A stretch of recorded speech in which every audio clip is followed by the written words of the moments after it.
എടോ ഇത് നിന്റെ ബനിയനല്ലേ? ഇന്ന് ഒരു ദിവസത്തേക്ക് ഞാൻ ഇതിട്ടോട്ടെ? വേണ്ട, ഞാൻ ഇട്ടോളാം. അല്ല, ഇന്ന് ഒറ്റ ദിവസത്തേക്ക് മതിയേ.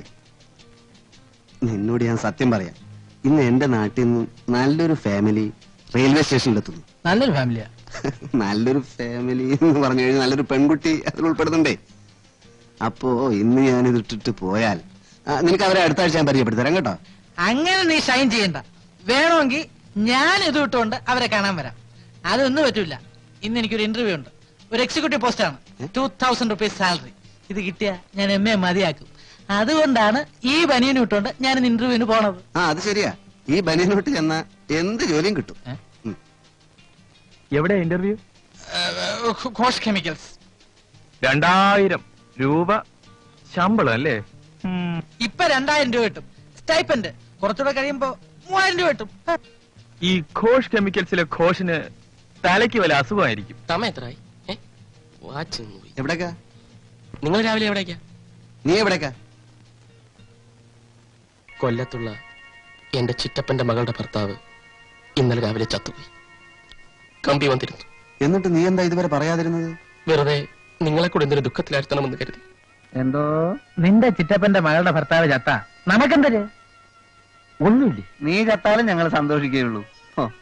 ഓഹോ, അത് ശരി.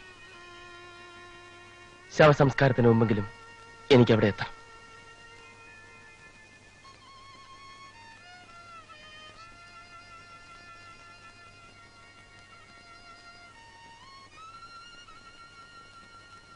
എനിക്ക് സമയമായി. ഞാനും ബസ് സ്റ്റോപ്പ് വരെ ഞാനുണ്ട്. ഞാൻ ടാക്സിയിലാണ് പോണത്. ടാക്സി കയറാനുള്ള സ്റ്റാൻഡേർഡ് ഒന്നും നിനക്ക് ആയിട്ടില്ലടേ. പോരാ.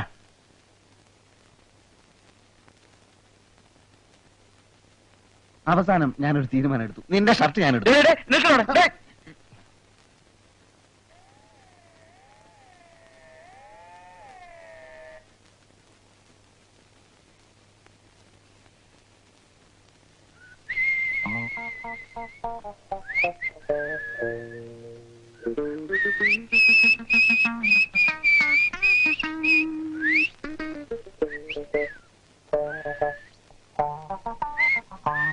എന്താ ഇവിടെ കാര്യം?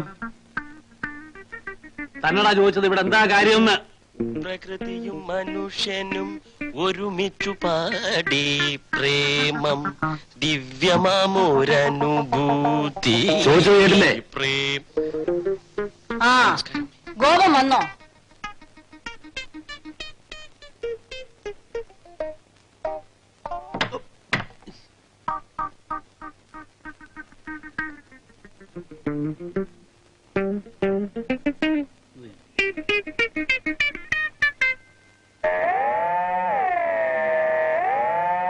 നമസ്കാരം. വന്നോ? നമുക്ക് പുറവശത്തേക്ക് പോകാം. അവിടെയാ സ്ഥല സൗകര്യം. വാ.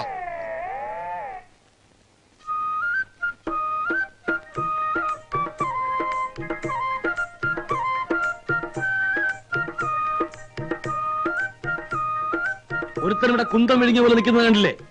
എന്തെങ്കിലും ആവശ്യമുണ്ടെങ്കിൽ എന്നോട് പറഞ്ഞാ പോരെ? ഒരു താനത്തിനാ ബെല്ലടിച്ചത്?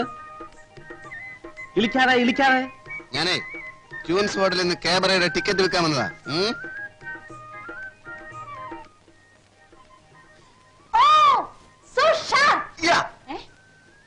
മനുഷ്യ ഹേ തുമാരാ പതി? എന്തോന്ന്? ഈ മനുഷ്യനാണോ മേഡത്തിന്റെ ഭർത്താവ്? ആണെന്ന് പറയാം. സാരി വന്നാട്ടെ.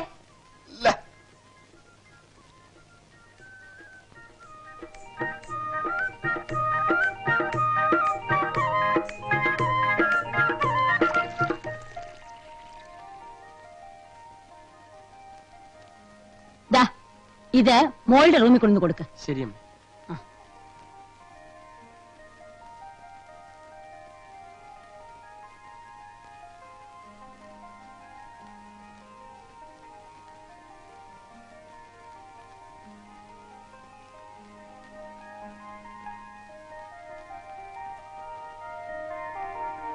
ധൃതിയില്ല.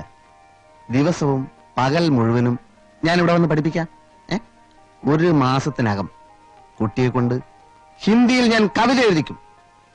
മാസ്റ്റർ എന്നെ കുട്ടീന്ന് വിളിക്കണ്ട, മീനു. അത് മതി. മതി, അത് മതി. എനിക്കും അതാ ഇഷ്ടം, മീനു.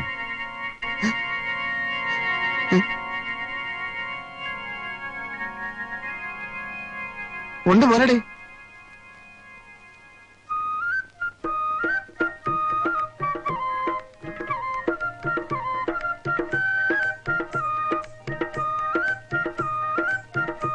ഇവിടുത്തെ വേലക്കാരനാണോ? ആണെന്ന് തോന്നുന്നു. അമ്മയുടെ പുതിയ റിക്രൂട്ട്മെന്റ് ആയിരിക്കും. യൂസ്ലെസ്. ഒരു ചായ പോലും ഉണ്ടാക്കാൻ അറിയാത്ത ഇവനൊക്കെ വേലക്കാരനെന്ന് പറഞ്ഞു നടക്കുന്നു. എടുത്തോണ്ട് പോടേ. മധുരമില്ലേ മാസ്റ്റർ? ഒന്നുമില്ല ഇതില്. താൻ പോയി ഒരു നല്ല ചായ ഇട്ടുണ്ടോ? ഇത് ഞാൻ ഉണ്ടാക്കിയാൽ പോയാനാ പറഞ്ഞത്.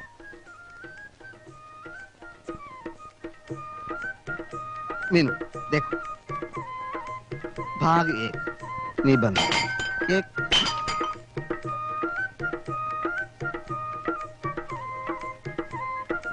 मीनू इधर देखो. പ്രിയപ്പെട്ടവരെ, ആരൂരുമില്ലാത്തവരും അംഗവൈകല്യം സംഭവിച്ചവരുമായ നമ്മുടെ സഹോദരികളുടെ ശ്രേയസിലേക്കായി കഴിഞ്ഞ കുറച്ച് ദിവസങ്ങളായി ഇവിടെ നടന്നു വന്ന സെയിൽസ് ക്യാമ്പയിന്റെ ഈ സമാപന ദിനത്തിൽ ഇതിന്റെ സെക്രട്ടറി എന്ന നിലയിൽ ഞാൻ എടുത്ത ഒരു തീരുമാനം നിങ്ങളെ അറിയിക്കുകയാണ്. ഞാൻ വിവാഹം കഴിക്കുന്നുവെങ്കിൽ അത് അംഗവൈകല്യമുള്ള ഒരാളെ മാത്രമായിരിക്കും. നമസ്തേ.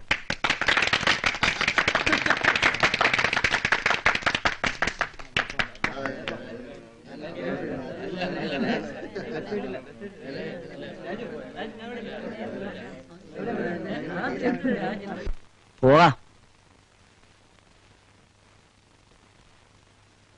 അവൾ എന്താ പിള്ളേ പറഞ്ഞത്? എന്നോടാണോ ചോദ്യം? മോള് പറഞ്ഞത് കേട്ടല്ലേ? അല്ല, ഓരോരുത്തർ ഓരോന്ന് വിളിച്ചു പറഞ്ഞ. അയ്യോ, അവൾ അങ്ങനെ പറയേണ്ട കാര്യം എന്താ?